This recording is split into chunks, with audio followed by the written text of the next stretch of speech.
papa beli. Gis na papa ibi. Gis na papa oy. Ano mo? Gis na papa. Dali na ba? Gis na papa. Wow. Be good ha, ube pamamana ha.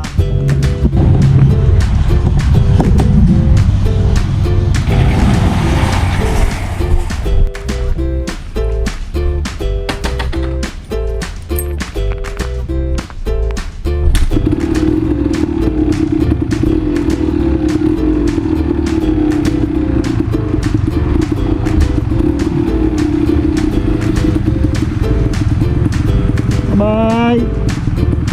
Love you.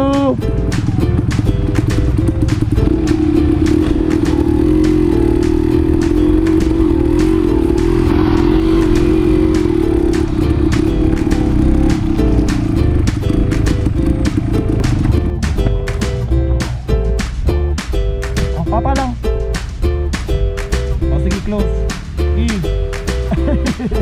Papa lang. Oh, thank you.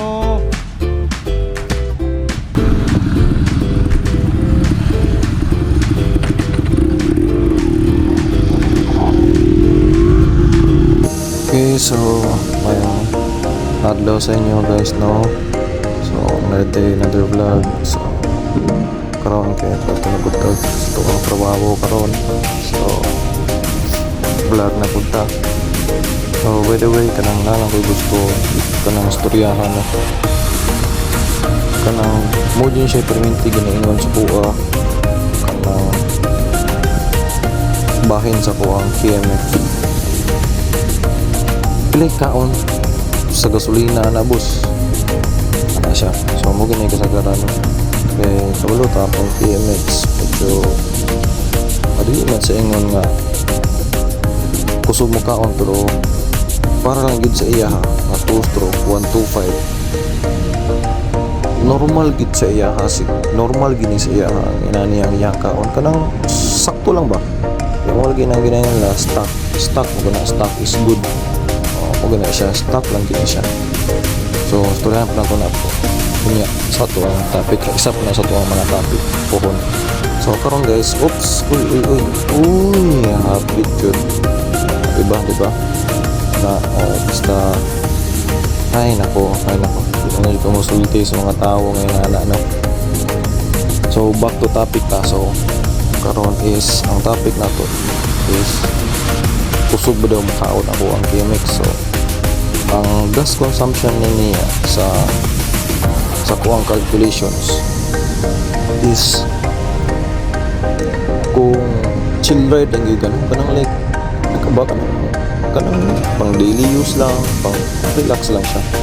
So kuha ni siya kanang nakuha siyang gi-calculate tapos tansya dyan ako ang per liter niya kung asa pila yun ang per kilometer per liter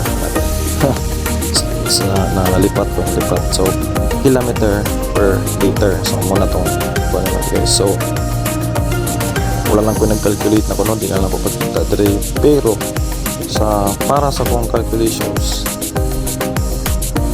ang kilometer per liter ang ini is bam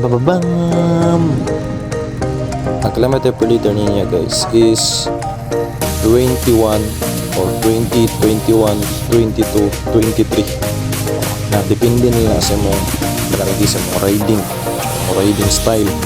Ang gano'n siya 21, 22 depende na lang yun or 120 di na gina siya maubos pero guys kung mo-open na gani ang iyahang power bulb niya nagitaw power bulb iyahang KIPS. So na siya Kawasaki Integrated Power System. So mo-open na gani na siya, so na siya extra power. So dili man ni press sa uban pareha siguro sa uban at siguro kanang press uban na naay mga sa kanilahang mga power lagi siya do ngagkaon sa gas.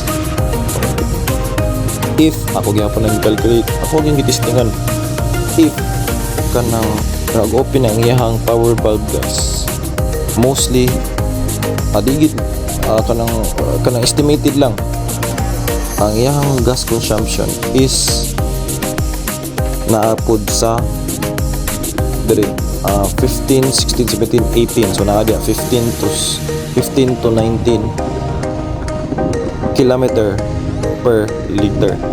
So muna siya guys ang iyang kaon if mag-open ang iyang power valve. So wala ko kakuha sa inyo kung tungod lang sa stock ba na or kamo, pero para sa kuha is una sa kung para sa kuha stock lang gini siya. So stock carb. So wala na siya, so wala na tayo lain ko na sa mga stock, basta mga stock, pure stock. So mo to siya guys, kay usahay lamit kayo mo kumot, usahay kana ba kanang hawa ng dalan, siyempre lamit kayo mo kumot no, pero panalagsa lang guys, siyempre malagi na mahal ang gasolina. So muna to ang kuha ni guys, mahal ang gasolina, dili kay ako suga nakasagaran ginaingon nila ba ako suga na mo ka mulala ang KMX sa gasolina, kusog mulala wala ko kabalo sa ilaha ganong kusog mo ka mulala ang ilahang KMX, pero ako para sa kuha okay naman kusog, di mo siya kusog, sakto-sakto lang siya.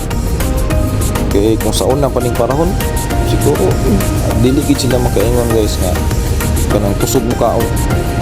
Okay, sa unang panahon pinaraman gasolina to 15, 16, 19, 25, 22, 23, pinakamahal ng 30. So napiktuhan mo ta atong pag-COVID. So karon wala gid sila kusog mo lang ka mula ang KMX, dili man sakto lang siya para sa kuha, sakto lang gid siya guys, depende lang gid sa mga riding style, sa mga upgrade, sa mga kanang asa nimo siya gusto dalhon. Siyempre kaning KMX bisan asa gid mo siya pwede madalhon, dili gid mo siya kanang dili gid kaniya kanang bitinon bitaw ay kulag power ay ako kasaka dito wala naigay mo ko ano dubigi ko na abot ana bitaw ay wala kanang sana kanang kulang sa power ana bitaw. Sakto kung siyempre kung tagaan kung kuan ka gusto kag kanang kuan pod kusog mo kaon pas mabot kusog mo dagan, siyempre tagaan mo kanyang extra power. So na siya, pero kung chiller ka po ka okay naman pod, may problema na niya. So mo to guys, ang yahang kung chiller lang ka kanang rev na ara sa mga siguro na ay mo imuhang RPM ana is nasa mga 3,000, 4,000 kapin mo na siya guys. Ang iyahang kanang kaon sa kato sa iyahang gasolina is nasa 20, 22 to 21, 22 depende na lang na 20 pinakasagad na ng 20 kung hinahinay lang ka siya. Pero kung kana gusto ka mong puga-puga nasa mga 15, 16, 17, 18, 19 nasa na or 16 ba or depende na lang kung utong-utong gid ka ipa-open gini mong power valve ni mo. Siyempre di man siya ma-open yung power valve kung dili ka maabot sa between 6,000 to 6,000 above. 6,000 above ma-open na yung power valve na, so na extra power. So imagine nyo muna kaya mag abot og 16,000, 6, 7, 8, 9,000, 10,000, 12,000. So imagine nyo mo na kung ipasagad din mo na ipa-open din mo power valve. So gikan ka og 3 sira o segunda, 3 sira, kwarta nya imuhang RPM ana sa mga 7,000, 8,000, 9,000. So posible wala pas juga sa iyang speedometer guys, kay kaniyang KMX nato nako is kanang semi racing CDI din siya, walay overrev ba, walay kanang walay kahumanan og rev ano ba, walay kuan guys, kanang walay limit ang iyang rev bitaw. So puga ka walay problema. So mo niyang KMX mo na lang ka ay ngon na kusog kay mula alad di man gud, siyempre mukaan gani hugmayo di mukaon po nagmayo ano ba. So mo to guys, so ang KMX yun wala dyan ko bitina ani no, medyo bitin lang if sa mga banking kasi syempre naka 1821 man ni siya, sports type man ni siya, so pero okay lang, okay po na niya kay pero pohon basin dahil project kanta ni og kanang kita motor dato, so posible makatry ta og banking pohon wala ba, pero ambot lang ani basin lang kay tsada maputanawon ang kanang naka motor setup ani niya guys, nga stock lang, naka pure stock lang. So moto guys, so moto gid ang perminti ginastoryahan no? Sa bahay sa kong KMX nga pre labaw na naka endurance ko at pilay ka ako sa mong KMX mga nana kay naka endurance naman ko ni niya 900 kilometers, so kanang kuha na to siya kanang siyempre mo magud mahal magud di man kaingon nga murag ana nila guys nga murag big bike tay pare-pareha ri tagkaon day ana ba di magud mahal lang gid ang gasolina, mahal lang gid pati pod sa ilaha kung panalitan aabot lang sa ilaha no sa mga big bike no wala ko kakuan if kanang inanabig nilang kaon siyempre nakakuha na sila naka double kuan na sila, double carb na sila, ay double carb kanang 2 ka piston, 3 piston, 4 piston.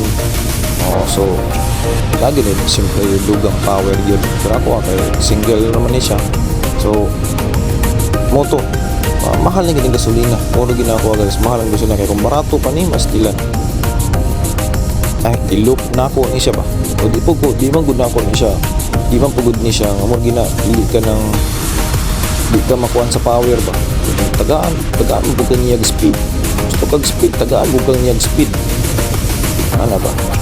So sa tuang lugar man gud diri is dili na nakagwapo ang usahay ang dalan kay mga lubak-lubak, so mutong okay jud kay na siya, unlike atong sa mga ano dili lang sa pagkuan discriminate, so pero nga sa mga underbones mga nana medyo lupigon jud motong mag-upgrade sila og shocks, pero kung stock to stock lang medyo hadlok guys kay atong lugar na kalitog bangag niya hindi kaswito, so wala ilang malabay jud ka, so ana ba, so kani bisan pa og dili kaswito kita ka og medyo lubak nga di ka makabrake, siyempre di po ni nice braking system, sakto lang man disc brake lang, so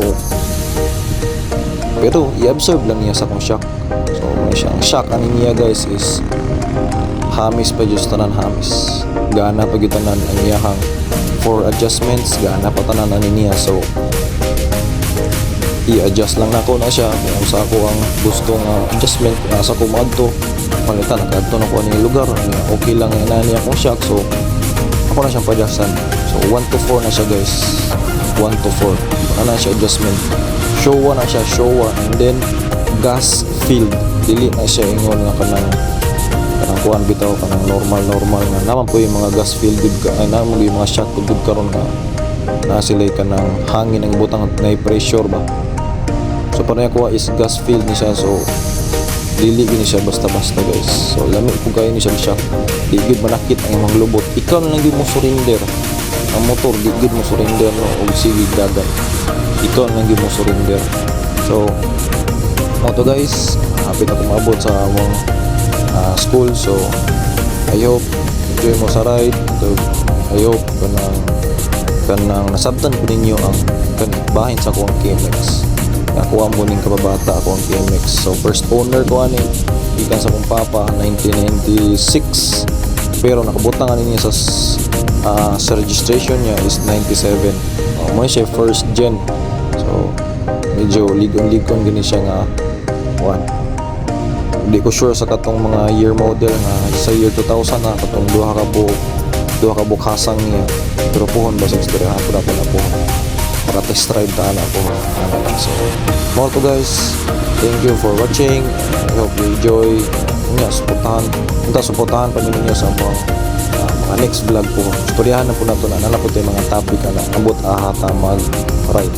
So thank you guys and God bless, ride safe everyone.